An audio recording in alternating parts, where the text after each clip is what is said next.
Hello বন্ধুরা, আমি কণিকা শিলচর থেকে। আমার ডেইলি ব্লগে তোমাদের ওয়েলকাম। চলো শুরু করি আজকের ব্লগ। দুদিন থেকে শরীরটা আমার একদমই ভালো না, তাই আমি যে কিভাবে কাজকর্ম করব সেগুলোই ভাবছিলাম।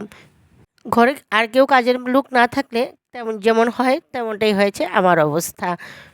মেয়েদের সকালে দিয়ে আসলাম স্কুলে একবার, তারপর ওদের বুকস ডিস্ট্রিবিউশন হচ্ছে, তার জন্য আমাকে আবার যেতে হলো। শরীর ভালো না, তার মধ্যে আমাকে বারবারই স্কুলেও যেতে হচ্ছে।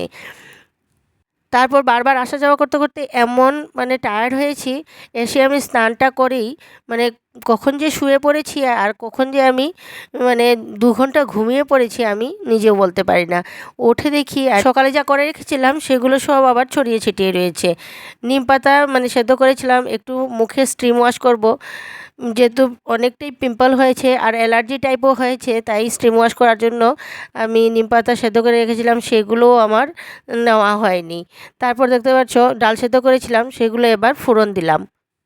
আর সকালে মেয়েরা স্কুলে গেছে, আমার হাজব্যান্ড অফিসে গেছে, সেই বাসনপত্রগুলোও বেসিনে রয়েছে, সেগুলো ধোয়ার কথা আমার আর মাথায় আসেনি। আমার শরীরের যা অবস্থা, ভেবেছিলাম আজ আর ডাল ভাজা ভাত করে রেখে দেবো, কিন্তু আমার হাজব্যান্ড এনেছে ফরাসির বিচি।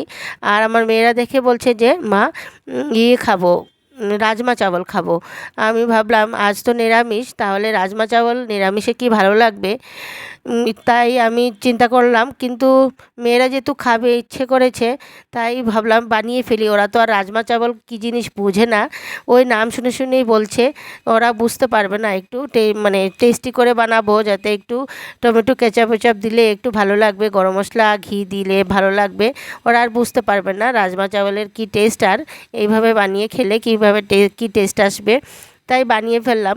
আর আমি একটু একটু নিয়েছি, যেহেতু আমার মুখে একদমও রুচি নেই, তাই অল্প অল্প নিলাম, যাতে বেশি করে নিয়ে ফেলতে না হয়। যদি ভালো লাগে তাহলে নিয়ে খেতে পারবো, তাই একটু একটু করে শুরু করলাম। পেটে ক্ষুধা ঠিকই আছে, কিন্তু মুখেই কোনো রুচি নেই, মুখটা পুরোটাই তেতো। আর জ্বর হলে যেমন হয় মুখের ভেতরটা মানে মানে কি বলবো তোমাদের, ওই যে মুখের ভেতরে ফুসকা পড়ে যায়, তেমনটাই হয়ে গেছে, ঠোঁটের উপরে ফুসকা পড়ে গেছে। তাও একটু একটু জোর করে খাচ্ছি, না খেলে তো চলবে না, কারণ কাজগুলো তো আমাকেই করতে হবে। আর এদিকে আমার মেয়েরা আমাকে অনেকটাই যত্ন করছে, আর এদিকে মাথা টিপে দেওয়া, মাথার চুল টেনে দেওয়া, মাথাটার ভেতরেই যত যন্ত্রণা।